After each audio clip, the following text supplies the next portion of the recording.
I wanted to share with you and all of our friends a once in a lifetime experience, which I hope will help you come to better appreciate the men and women in our armed services, and especially our United States Navy.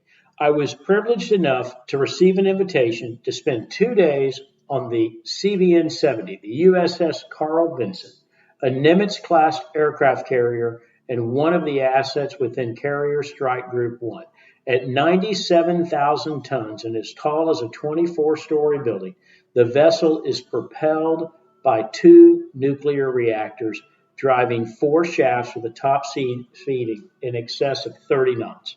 To put things in perspective, just consider that her screws, or props for those of us who get out on an old fishing boat on occasion, weigh 66,000 pounds or are 25 feet tall. And if that isn't big enough to imagine, when just one of the carrier's 60,000-pound anchors is deployed with its full 1,000 feet of chain, the combined weight is 735,000 pounds. And they have two.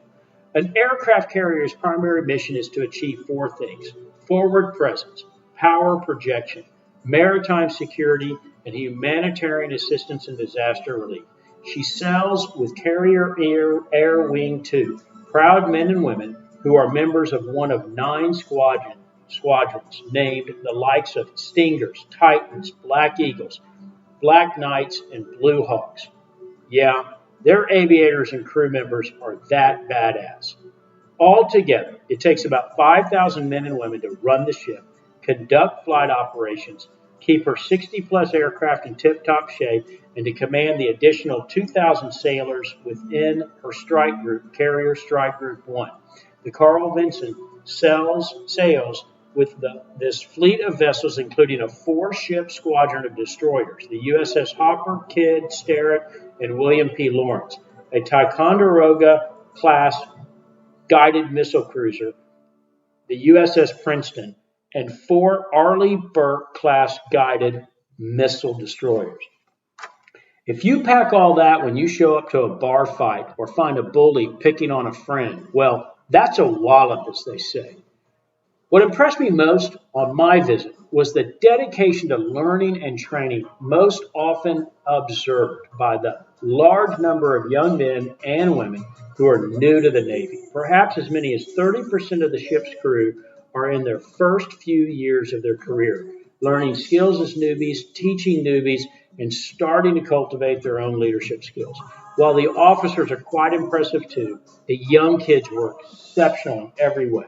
I hope you enjoy seeing the photos and videos I caught while on board and my brief narration of the sights and sounds we were able to experience.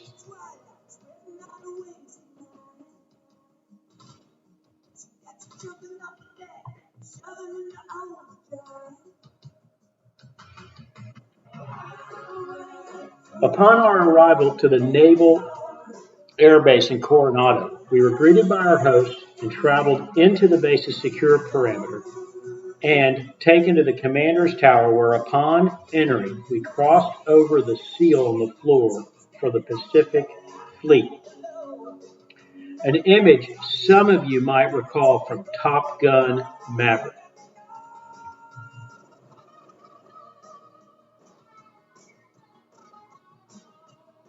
Within these hallowed halls are images of many famous servicemen and women, like Navy Airman number 1 and number 3, Lieutenant Theodore Spuds Ellison and Lieutenant Junior Grade John Powers.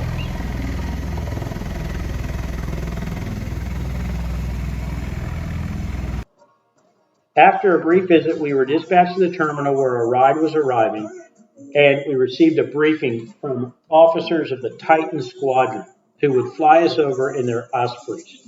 Flying in formation was a real treat, as occasionally we caught a glimpse of the other aircraft in our group.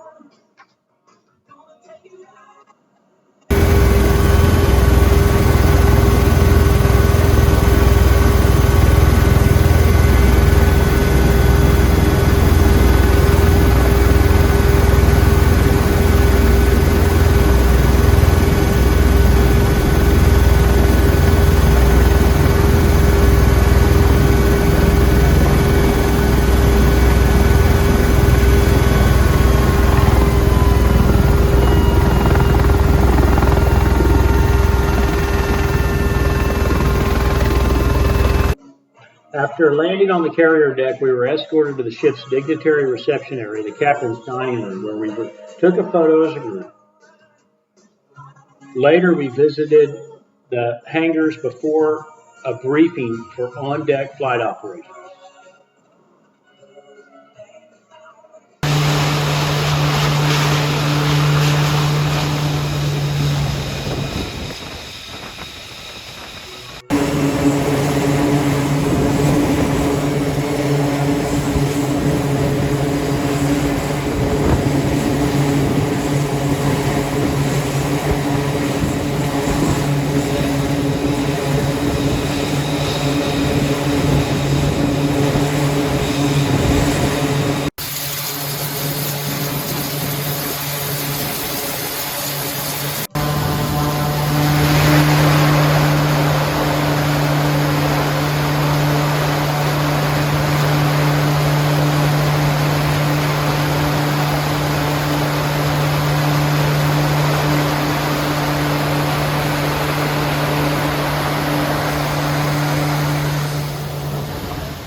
Even the aces have to go around these races.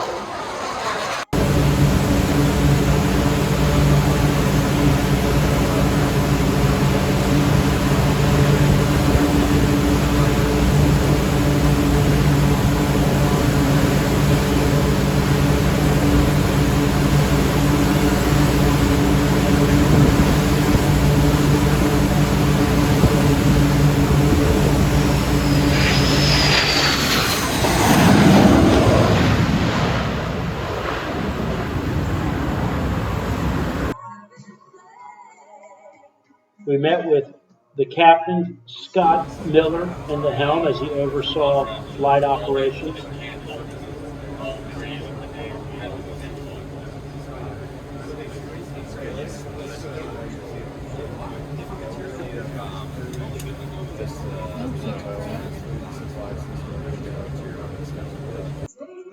We met with the air boss and the mini boss in their operations center, and then met with hangar operations crew.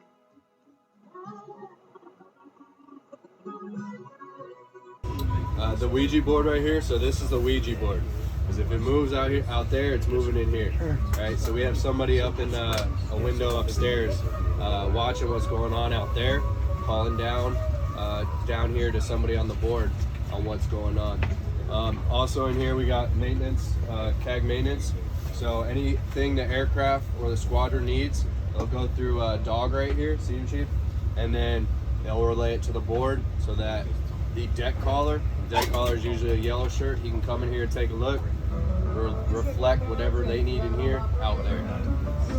You also got fuelies in here, so they coordinate with Dog, with Senior, and getting all the aircraft fuel. When they're fueling, when they're done fueling, when they need to defuel, that person is taking care of that. We normally have weapons in here if we have coordinates on the aircraft. They'll just be in charge of basically relaying whatever ordnance is on the aircraft to handler in case of an incident. Seeing the deck where the anchor is stored gives you a sense of just how big the vessel and her gear is. And food storage occurs in a number of lockers, often stocked floor to ceiling, wall to wall.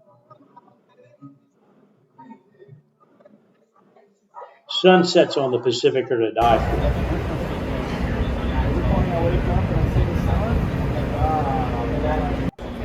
Equally as impressive as flight operations was the restocking of fuel and food at sea. Notice how fast the ships are sailing and how close. Kids, don't try this at home. Do you ever lose much in the ocean? Not much.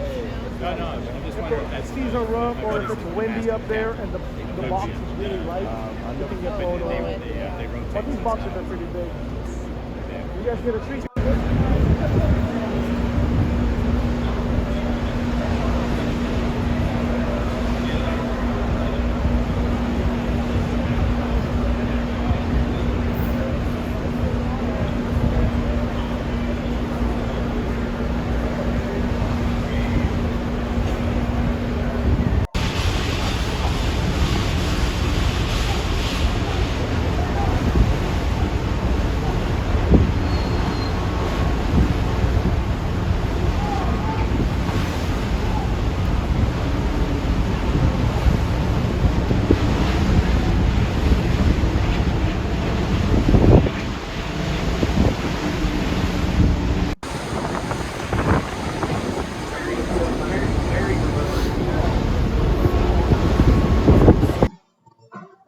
Every sailor needs a coffee break on occasion. So, of course, in addition to a dental office, a hospital, a general store, a barber shop, you can get a Starbucks too.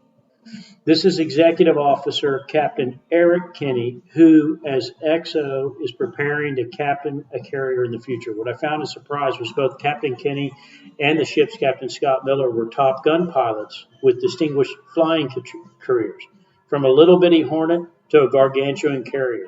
These guys can drive.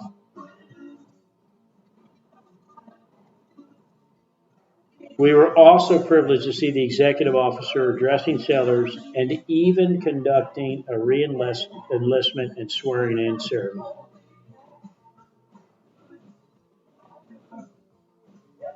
Eventually, though, it was time to be briefed on our return back to San Diego.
And last but not least, if you're wondering where we were, well, you'll never go there. Enter restricted area 291 Echo without authorization, and I suspect you may not be coming back.